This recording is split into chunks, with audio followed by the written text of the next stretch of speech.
میں نے ایک اسٹڈی پڑھی تھی جس میں امریکہ کی ایک بڑی زبردست پروفیسر صاحبہ کا ذکر تھا جو اس چیز سے کسی اسٹوڈنٹ کی ایکیڈیمک پرفارمنس کو لنک کرتی ہیں اور فیکٹ ثابت کرتی ہیں کہ ایسا ہی ہے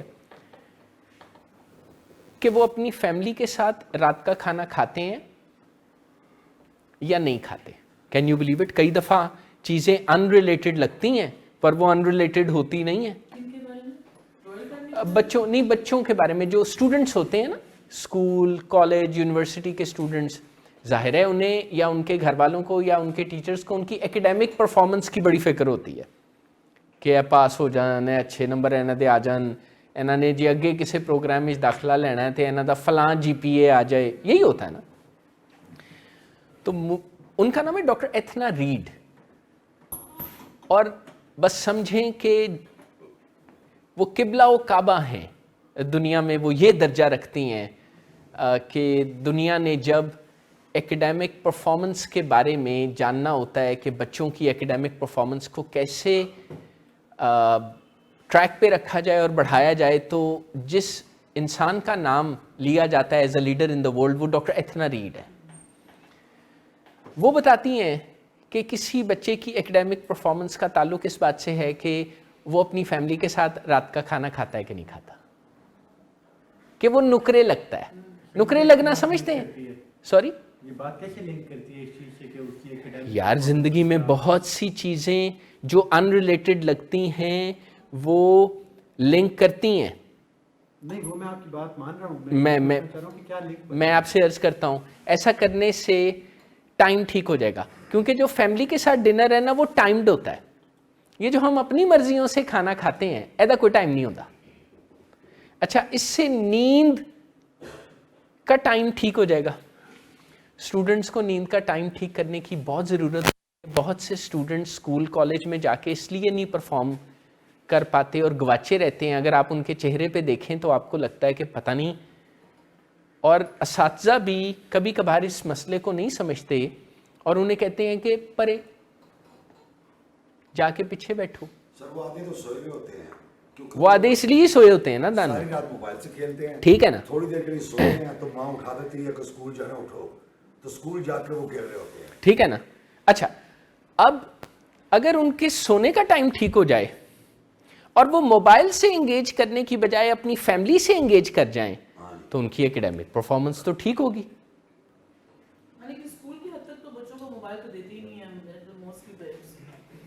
موبائل تو مسز اسد، موبائل تو استعارہ ہے، ایک بات ہے. ہر زمانے میں کوئی نہ کوئی جس نے نکرے لگنا ہوتا ہے نا، وہ کوئی نہ کوئی اپنی علیحدہ ایک دنیا سی تلاش کر لیتا ہے. کیونکہ ہم نے اپنے بچوں کو اسکول کی حد تک تو موبائل اراؤنڈ دیے ہی نہیں تھے، نہ کسی نے مانگا نہ کسی کو دیا. ایسا ہی ہونا چاہیے. کالجز شروع ہوئے تو بچوں کو موبائل دیا. نمبر 1. نمبر 2، اب بچوں کے پاس یا کسی کے پاس بھی جو موبائل ہوگا وہ پابند ہے کہ وہ اس کا رسپانسبل استعمال کرے. جیسے اس وقت میرے پاس موبائل ہے. سر سردیوں کی راتیں ہیں، 10 بجے بڑا ٹائم ہوتا ہے، بہت ٹائم ہوتا ہے. 10 بجے سارے موبائل ماں کے پاس جمع ہو جانے چاہیے. کوئی حرج نہیں. کہ سب میں آپ کے ساتھ ہوں، کیا آپ یہ امپلیمنٹ کر سکتے ہیں؟ میں نے تو موبائل ایسے چھوڑا ہوتا ہے، پکڑا ہوتا ہے کہ میں نے پکڑنا ہی نہیں ہے. تو باقی اندہ کی بنے گا؟ باقی ان کے پاس ہوتا ہے. اور میرے فادر اس بات سے سخت ناراض ہیں. وہ کہتے ہیں سارے کے سارے موبائل رات کو. اچھا، ود ڈیو ریسپیکٹ میں اس موضوع پر آپ کا حمایتی ہوں. اری بھائی آپ نے ناراض نہیں ہونا میرے سے. موبائل جمع ہو جائے. اری بھائی میری بات سن. بہت مشکل، بے شک بہت مشکل، لیکن اری بھائی میں نے آپ سے ناراضی، ایک تو میں آپ کو ناراض کرنا ہی نہیں چاہتا. You are one fine boy that I like. میں آپ بہن بھائیوں کو بڑا پسند کرتا ہوں. میں منیب کو، عریب کو، ملائکہ کو میں بڑا پسند کرتا ہوں، آپ تینوں بہن بھائیوں کو. لیکن جو بات آپ کے ابا جی کی ٹھیک ہے وہ ٹھیک ہے. ہاں، اب یہ دوسری بات ہے، اس سے بھی میں ایگری کر رہا ہوں کہ یہ بہت مشکل ہے. ارے بھائی ہم یہی کام یہاں پر اکٹھے ہو کے کرتے ہیں. نشہ چھوڑنا بھی بہت مشکل ہے، پر نشہ چھوڑنا ہی ٹھیک ہے. لڑائی چھوڑنا بھی بہت مشکل ہے، پر لڑائی چھوڑنا ہی ٹھیک ہے. غصے والی زندگی گزارنا بھی بہت مشکل ہے, لیکن غصے کو زندگی سے نکال دینا ہی ٹھیک ہے. لاپرواہی چھوڑنا مشکل ہے. اچھا, ہر وہ کام جو ہمیں کرتے رہتے ہیں ہمیں اس کی عادت ہو جاتی ہے. ہم کئی مرتبہ چھوٹا یا کم اہم سمجھتے ہیں نا حمزہ بھائی, وہ بہت اہم ہوتی ہیں. اوور آل کوئی دن میں کیسے کامیاب ہوگا اس کا تعلق اس چیز سے دیکھا گیا ہے کہ کیا وہ صبح جاگنے کے بعد اپنا بستر سیٹمنٹ کر دیتا ہے کہ نہیں. اچھا, میں نہیں کہہ رہا کہ وہ فلالیس بنائے, ویسے بنا دے تو کیا کہنے. میں تو اس خیال کا بھی حامی ہوں کہ اگر کوئی کام کرنا ہے تو پھر بہت اچھا کرنا چاہیے. میں یہ عرض کر رہا تھا کہ یعنی کوئی اگر دن کے سٹارٹ میں اپنی کوئی ذمہ داری نبھاتا ہے, پلیز ویل ڈن, تشریف لائیں, بہت اچھا لگا. اگر کوئی دن کے سٹارٹ میں ہی اپنی کوئی ذمہ داری پوری کرتا ہے اور اسے یہ فیلنگ ملتی ہے کہ میں نے کوئی اچھا کام کیا اور اس کے سسٹم کو اچیومنٹ کا احساس ہوتا ہے, تو یہی وہ بندہ ہے جو دن میں زیادہ کامیاب ہوگا. اور اگر آپ کسی کو دن کے شروع میں ہی کسی کانفلکٹ کا شکار کر دیں, اسے کسی لڑائی کا سامنا کرنا پڑے. آپ کو پتہ ہے اگر لوگ گھروں سے لڑ کے کام پہ جائیں تو کام پر لوگوں کو پتہ لگ جاتا ہے کہ ایک کرون لڑ کے آئے. Can you believe it? حالانکہ کام پر جو لوگ ہمارے کولیگز ہوتے ہیں وہ کون سے کوئی ہمارے گھروں میں جھانک رہے ہوتے ہیں. موڈ مزاج بول پڑتا ہے نا, یعنی پتہ لگ جاتا ہے. تو حمزہ بھائی, ڈے سٹارٹ پر ہم کیا کرتے ہیں جو اچیومنٹ کی فیلنگ دے. اور دنیا میں بڑے بڑے عجیب و غریب رسم و رواج ہیں. دنیا میں ایسے بزنس کنسرنز بھی ہیں جیسے Honda and Toyota, factories in the world, ان دونوں کے پاس بہت ساری فیکٹریز ہیں دنیا میں. اس صبح اپنے ملازمین دے نال ہلکی پھلکی جئی پی ٹی یا فزیکل ٹریننگ بھی کر دینا. Can you believe it? اب یہ نہیں ہو سکتا کہ وہ ٹائم ضائع کرتے ہیں یا غیر ضروری کام کرتے ہیں. کوئی راز کی بات ہے. فریش ہونا ایک بات ہے, لیکن میرا خیال ہے اگر آپ کسی کو دن کے شروع میں اس کے سسٹم کو کامیابی کی چابی دے دینا, اب پتہ نہیں آپ میری بات کو سمجھ پائیں گے یا نہیں. آپ نے وہ کھلونے دیکھے ہیں یا نہیں؟ نہیں سر, تشریف رکھیں. اگر آپ کسی کو کام کے سٹارٹ میں ہی چابی دے دیں کامیابی کی, پتہ نہیں آپ نے وہ کھلونے دیکھے ہیں یا نہیں, کیونکہ اب بیٹری آپریٹڈ کھلونوں کا بڑا رواج ہے. چابی والے کھلونے, کوئی چوزا, بندر, واٹ ایور, کوئی بھی, وہ ایک میکینزم ڈریون ہوتے ہیں, ٹھیک ہے نا. اچھا, اسی لیے میں آپ سے یا آپ کے باقی جو اساتذہ ہیں یہاں پر یا کاؤنسلرز ہیں یا سائیکالوجسٹ ہیں, وہ آپ سے اصرار کرتے ہیں کہ آپ ڈے سٹارٹ پر ہونے والی کلاس کو ٹائم پر اٹینڈ کیا کریں. تو ہو سکتا ہے, میں نہیں جانتا آپ کیسے رسپونڈ کرتے ہیں. آپ کلاس میں ٹائم, آپ میں سے کون کلاس میں دیر آتا ہے؟ زیادہ تر لوگ دیر آتے ہیں, آتے تھے. اور چلیں اچھا کیا, یہ تو اچھا کیا کہ اب وقت پہ آ رہے ہیں. اسے انڈر ایسٹیمیٹ نہیں کرنا.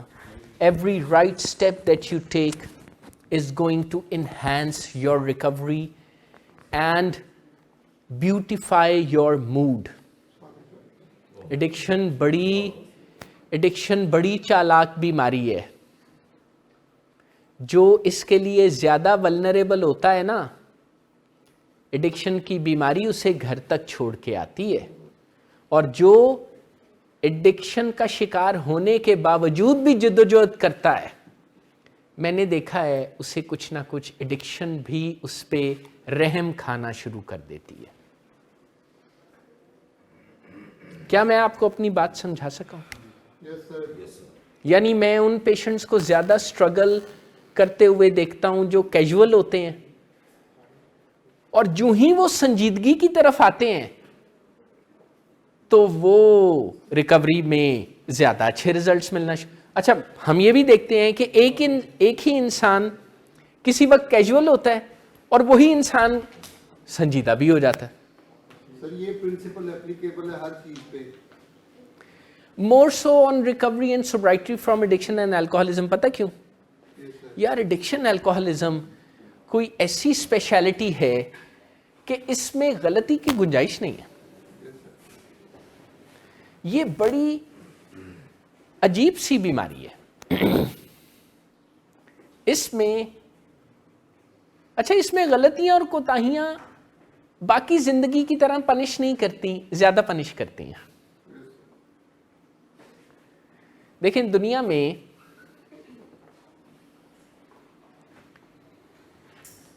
اسٹوڈنٹس اپنے اسکول کالج یونیورسٹی سے ڈراپ آؤٹ ہوتے ہیں نا، میں ان لوگوں کی بات کر رہا ہوں جو جن کی مرضی کا بھی کچھ دخل ہوتا ہے.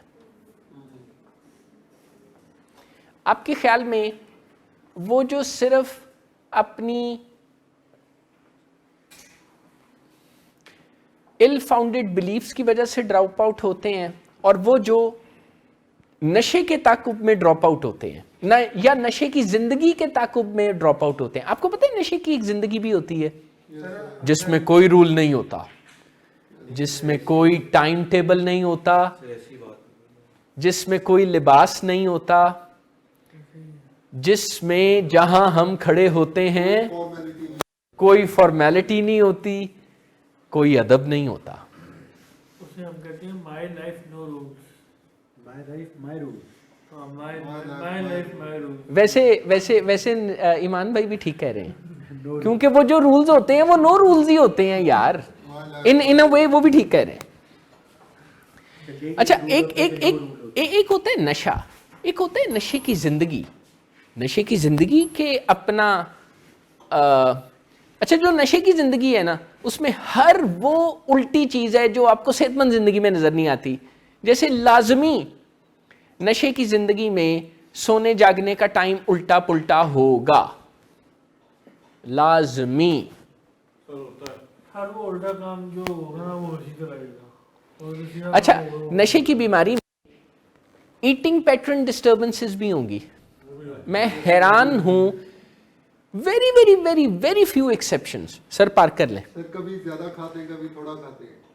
اور اس میں چاہوں گا کہ آپ گریسفلی ایکسیپٹ کر لیں، کیونکہ میں یا ہم سب کسی زور کے نتیجے میں آپ کو نہیں منا سکتے.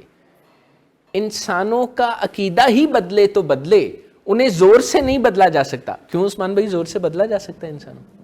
خضر بھائی انسانوں کو زور سے نہیں بدلا جا سکتا.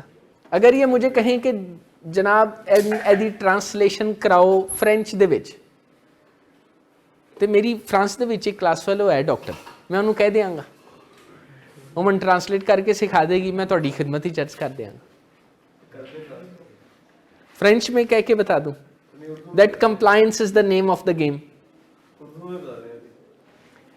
اردو یہ ہے کہ بات ماننا اور دوسروں کو موقع دینا کہ وہ ہماری مدد کریں نشے کی بیماری کی شفا کے لیے یہ ضروری ہے. میں یہ نہیں کہہ رہا فائدہ مند ہے، میں کہہ رہا ہوں ضروری ہے. پلیز میں آپ سے ریکویسٹ کر رہا ہوں کہ اگر کبھی آپ کے امی ابو آپ سے کہیں جب آپ گھر سے باہر جانا چاہ رہے ہوں کہ آپ نہ جائیں، تو میں آپ سے عرض کر رہا ہوں کہ آپ نہ جائیں. آپ کے مسئلے تب حل ہوں گے. اگر آپ کے امی ابو آپ سے کہیں کہ اس بندے سے نہ ملیں، اب یہ تو میں گیس ورک کر رہا ہوں، اگین میرا آپ کے ساتھ یا آپ کے امی ابو کے ساتھ اس طرح کا ایکسٹینسو کاؤنسلنگ ریلیشن شپ نہیں ہے، لیکن میں اپنے ذہن سے بات کر رہا ہوں. مجھے لگتا ہے کہ کچھ اس کے لیے ذہنی طور پر تیار اپنے آپ کو کیا، جیسے سیکنڈ سٹیپ کا ٹیکسٹ ہے came to believe that a power greater than ourselves could restore us to sanity. sanity کسے کہتے ہیں؟ پاگل نہیں، یہ تو صحت مند ذہنی صحت کو سینٹی کہتے ہیں. اس کا اپوزٹ پاگل پن ہے. یعنی یہ جو کہہ رہے ہیں نا وہ یہ بھی کہہ رہے ہیں کہ جو کچھ نشے کی بیماری میں رہنے کے بعد ہم نے سیکھا, جو اندازے زندگی ہم نے سیکھ لیے ہیں, وہ کیا ہے؟ وہ پاگل پن ہے. شاہ زیب بھائی میری بات کو توجہ سے سننا. آپ کو پتا ہے میں نے نشے کی بیماری کے اندازے زندگی کو 12 سٹیپ پروگرام کے کانٹیکسٹ میں اور پرسپیکٹو میں جیسے وہ کہتے ہیں اسے پاگل پن کہا ہے. doing something again and again. And expecting different results, وہ تو ایک اور ڈیفینیشن ہے نا.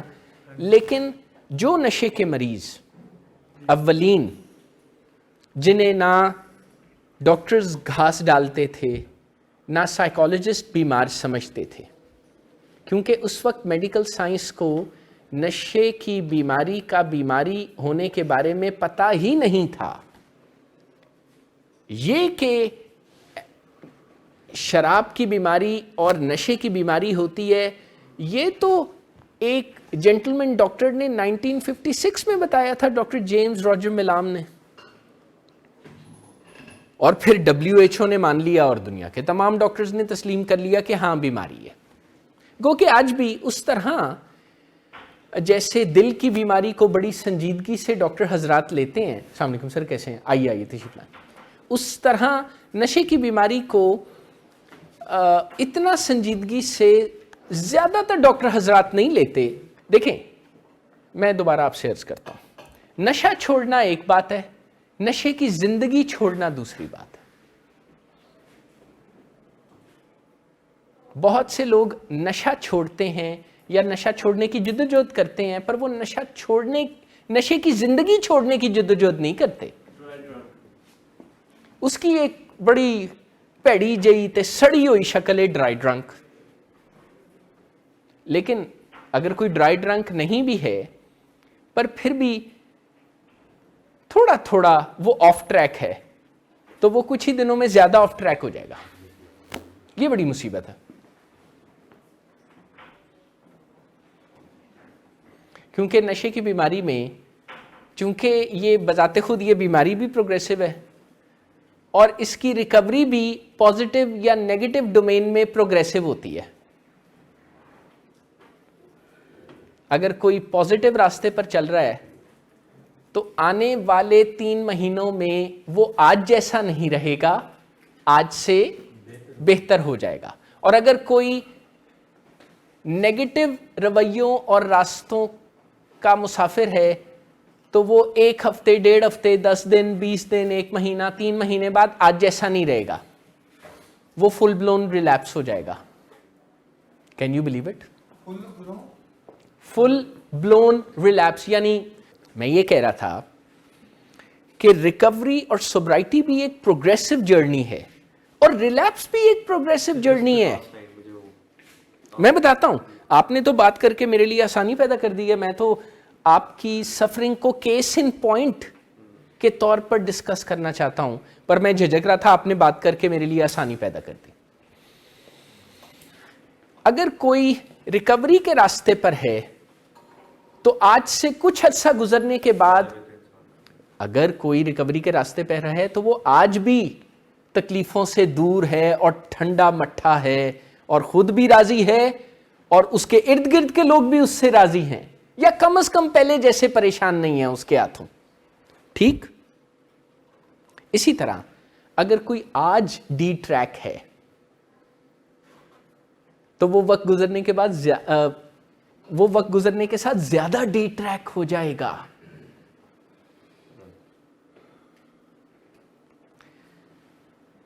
کیا آپ کے وہم و گمان میں بھی یہ تھا کہ آپ کسی آلٹرکیشن یا جھگڑا یا ضد یا انا کی وجہ سے جو گھر سے دور جا رہے ہیں تو ایک دن آپ نشہ کریں گے؟ نہیں نہ سوچا تھا. یہی ہوتا ہے, نشے کی بیماری اسی طرح گھیرا ڈالتی ہے, بندے پر چھا جاتی ہے. بندہ شروع میں چھوٹی کوتاہی ہی کرتا ہے, نشے کی بیماری دیکھ لیتی ہے اور پھر وہ اس چھوٹی کوتاہی کو بلو آؤٹ آف پروپورشن کرنے کا ایک پروسیس ہے جو چل پڑتا ہے. ریلیپس اسے ہی کہتے ہیں. اور ریلیپس کسے کہتے ہیں؟ ریلیپس اور کون سی راکٹ سائنس ہوتی ہے؟ اگر آپ دیکھیں ریلیپس کے پروسیس کو, یعنی وہ جو کہتے ہیں کہ it is a 3 stage process, پہلے ایموشنل ریلیپس ہوتا ہے, پھر مینٹل ریلیپس ہوتا ہے, پھر فزیکل, تو یہ ایک پروگریسو جرنی ہی ہے نا. اور اس کے بارے میں ریکورنگ پیشنٹس کو یہاں تک کہا جاتا ہے کہ خدارا اگر آپ کے ارد گرد کے لوگ آپ سے جھگڑا کرتے ہیں اور اپنے رویے نہیں بدلتے, آپ پھر بھی بدل جائیں. آئی ایگری ود یو, لیکن اس میں 2 چیزیں ہیں. نمبر 1, چونکہ آپ اپنے والد کے ساتھ کام کاج میں حصہ لیتے ہیں یا کام کرتے ہیں, تو آپ کے ڈاکٹر صاحبان نے آپ کو کام کچھ جلدی کرنے کی طرف پش کر دیا, وہ ٹھیک ہے. لیکن اگر آپ کے ڈاکٹر صاحبان آپ سے یا کسی سے بھی کہیں کہ ابھی نہ کریں, کچھ عرصہ ٹھہر جائیں, تو مان لیں. نمبر 1. نمبر 2, مصروفیت سے بوریت کا علاج نہ کریں. میں نہیں کہہ رہا کہ آپ کام نہ کریں. دیکھیں, بوریت سے ڈیل کرنا ضرور. دیکھیں عمر, میں آپ کو ایک بات بتاؤں, جسے ریہیبلیٹیشن کہتے ہیں نا, یہ صرف نشہ چھوڑ کے گھر میں رہنے کا نام نہیں ہے. یہ عملی زندگی میں پورے کلرز کے ساتھ واپس آنے کا نام ہے. تو میں بالکل کام کرنے سے منع نہیں کرتا. سرٹن چیزوں کا خیال جو کبھی کبھار پیشنٹ ٹو پیشنٹ تھوڑا بہت ویری بھی کرتی ہیں, ان کو مد نظر رکھتے ہوئے ہم نے آپ کو عملی زندگی, کام کاج, شادی, ان ساری چیزوں میں سے آپ نے گزرنا ہے خدا کے فضل سے. اچھا, ریکوری بھی اسے ہی کہتے ہیں جس میں سنکرونٹی آنے لگے, یعنی جو صحت مند سسٹمز ہیں نا, جیسے ہماری سب کی فیملیز ایک صحت مند سسٹم ہے, اور وہ ہم سے کچھ کہتے ہیں. مثلا ہماری فیملیز ہم سے کہتی ہیں کہ جناب کھانا وقت پہ کھا لیا کریں, گھر میں کھانا بناؤ تو باہر سے نہ کھا کے آ جایا کریں, وقت پہ سو جایا کریں, جب جاگ جائیں تو بستر پہ پڑے بستر نہ توڑتے رہا کریں.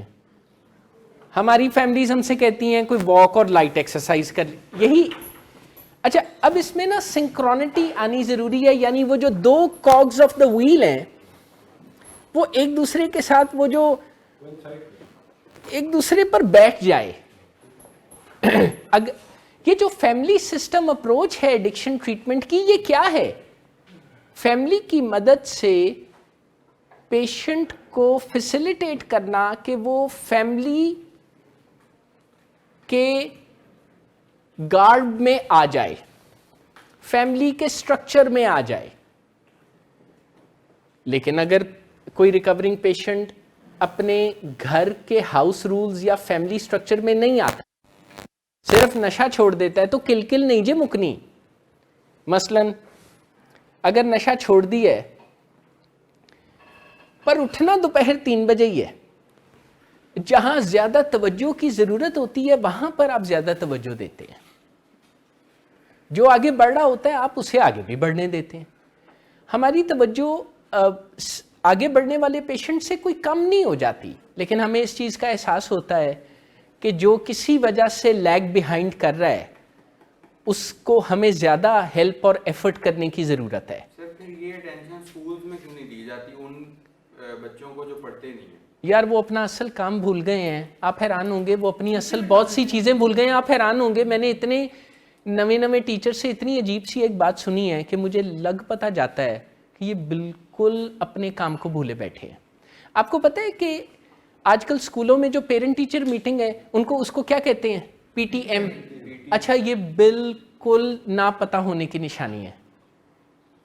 اصل لفظ تھا PTA میٹنگ, پیرنٹ ٹیچر ایسوسی ایشن میٹنگ. اگر آپ چاہیں تو آپ اگر مجھے اپنے اسکول کے زمانے کے بلیٹنز ملے تو میں آپ کو دکھا دوں گا. نہیں, ختم نہیں ہوئی, کچھ اصل چیزیں فزل آؤٹ ہو گئی ہیں. اچھا یہ بھی فزل آؤٹ ہو گیا ہے کہ ہمیں اسٹوڈنٹس کو بیک بینچ, بڑا رواج ہوتا تھا کہ بیک بینچرز سو کالڈ, میرے پاس کوئی بہتر ورڈ ہونا چاہیے ہے نہیں, بیک بینچرز کو ان کے حال پہ نہیں چھوڑ دیا جاتا تھا, ان کے ساتھ انگیج کیا جاتا تھا. کیتھیڈرل میں یہ رواج بھی تھا کہ ڈیفیکلٹ اسٹوڈنٹس کے علیحدہ سیکشنز بھی ہوتے تھے جنہیں کچھ, ٹھیک ہے نا. اچھا وہ سیکشنز اس لیے چینج نہیں کرتے تھے کہ مگروں لانا ہوندا سی, وہ اس لیے چینج کرتے تھے کہ کسی زیادہ مضبوط اعصاب کے ٹیچر کو سونپ دیا جائے. جیسے ایک کھوکھر صاحب ہوتے تھے, مضبوط اعصاب ہوتے تھے, وہ مجھے ایسے پتہ ہے کہ میرے جو چھوٹے ماموں ہیں وہ بھی کیتھیڈرل لائٹ ہیں, تو وہ ان کے سیکشن میں ہوتے تھے, کیونکہ اللہ کا شکر ہے بڑے ایسے ٹیچرز تھے جن کے یعنی اس ذمہ داری کو جو اٹھائی ہے اپنے منطقی انجام تک پہنچانا, یہ نہیں کہ کوشش کی ہے ہو گیا تو ٹھیک ہے, نہیں تو ٹھیک ہے نک دیر وچ بچے نے میٹرک یا او لیولز کر لیتا, نہیں یہ نہیں ہے کوئی طریقہ. ہم بھی ایسے کرتے ہیں جو ولنگ ویز میں یا صداقت کلینک میں تشریف لاتے ہیں ہمارے پاس, ہمیں اعزاز دیتے ہیں کہ ہم سے علاج کرواتے ہیں.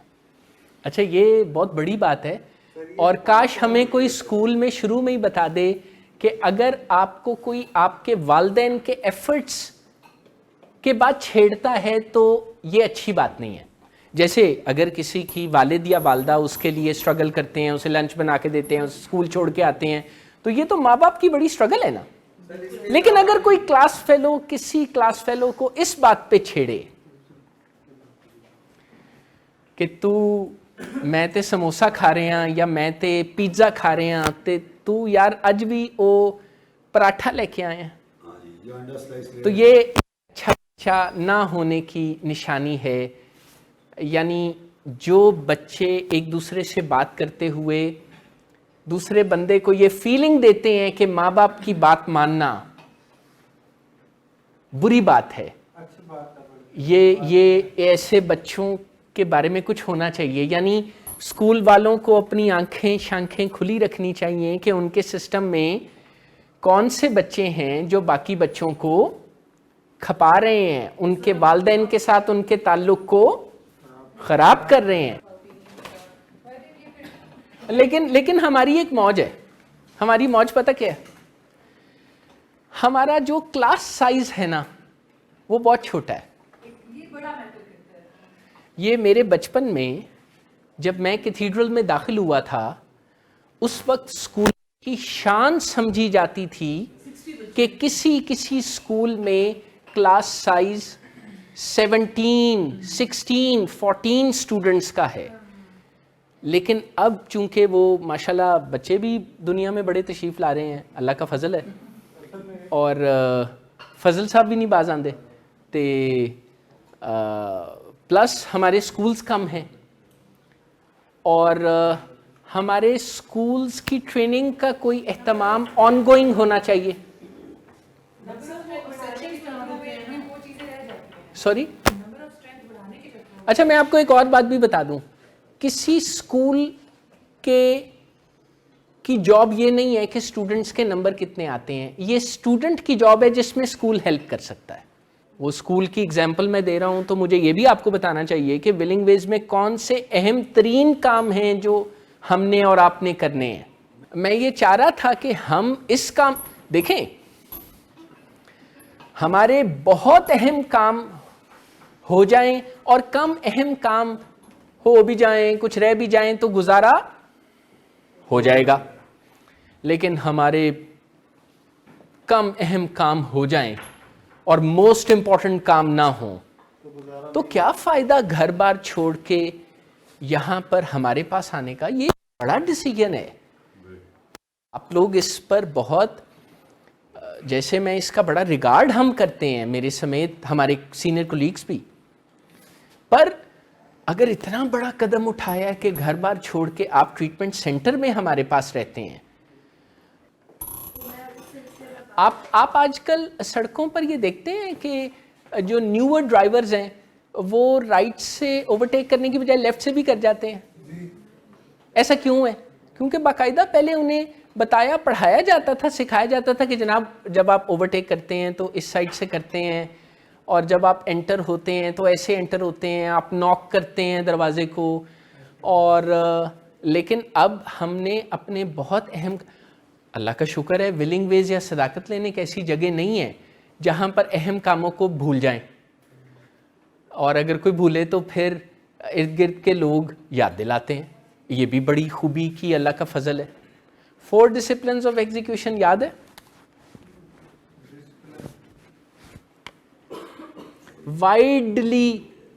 وائلڈلی امپورٹنٹ گولز, وائلڈلی, مجھے لگا وائٹلی کہہ رہے ہیں, میں معافی چاہتا ہوں. وائلڈلی, آپ کو پتہ ہے کہ ہر شخص, ہر آرگنائزیشن, ہر اسکول, ہر ہاسپٹل, ہر گھر میں کوئی ایسا کام ہوتا ہے جس کے نہ ہونے سے باقی تمام کامیابیوں کا مزہ بھی کرکرا ہو جاتا ہے. مثلاً ایڈکشن. آپ چاہیں تو میری صلاح پر اپنے فیملی ممبرز سے پوچھ سکتے ہیں کہ ویسے تو آپ کی زندگی میں ٹھیک ہی ہیں چیزیں, اکیلا میں ہی بیمار ہوں نا, تو پھر آپ اتنے پریشان کیوں پھرتے ہیں؟ کیوں آپ کے چہرے پر دکھ تکلیف پریشانی ہوتی ہے؟ تو وہ آپ کو بتائیں گے کہ بیٹا آپ کس بیمار ہونے سے ہماری باقی زندگی کی کامیابیوں کا مزہ ہی کرکرا ہو گیا. اسے وائلڈلی امپورٹنٹ گول کہتے ہیں. دیکھیں بلیم وہ ہوتا ہے جو ہم دوسروں پہ ڈالتے ہیں, رسپانسبلٹی وہ ہوتی ہے اس احساس کو کہتے ہیں جو ہم اپنے اندر فیل کرتے ہیں اور یہ سوچتے ہیں کہ یار ٹھیک ہے اس بندے نے مجھے گاڑی مار تو دی ہے, لیکن اگر میں تھوڑا سا کیئرفل ہوتا نا, اس چلتے پھرتے بم کو جانے دیتا, تو میں ایکسیڈنٹ سے خود کو بچا سکتا تھا. اسے رسپانسبلٹی کہتے ہیں. وہ جو ہم اپنے اندر تلاش کرتے ہیں نا, اسے رسپانسبلٹی کہتے ہیں.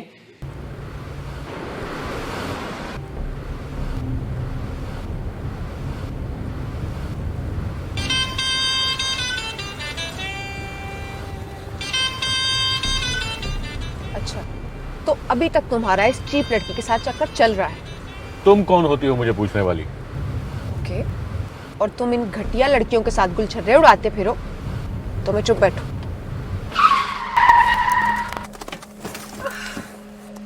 Get out. شراب نوشی کی وجہ کردار کی خرابی نہیں, موڈ کی خرابی ہے. شراب نوشی کبھی بھی نشے کی بیماری میں بدل سکتی ہے. نشے کی بیماری ہر سٹیج پر قابل علاج ہے. مدد حاصل کیجیے کیونکہ وہ ایسا نہیں کرے گا. ولنگ ویز سے مدد حاصل کیجیے, کہیں سے بھی مدد حاصل کیجیے, لیکن فوری مدد حاصل کیجیے. جس معجزے کے انتظار میں آپ نے بہت دیر کر دی, اب وہ دستک دے رہا ہے. مدد حاصل کیجیے, مدد حاصل کیجیے, مدد حاصل کیجیے.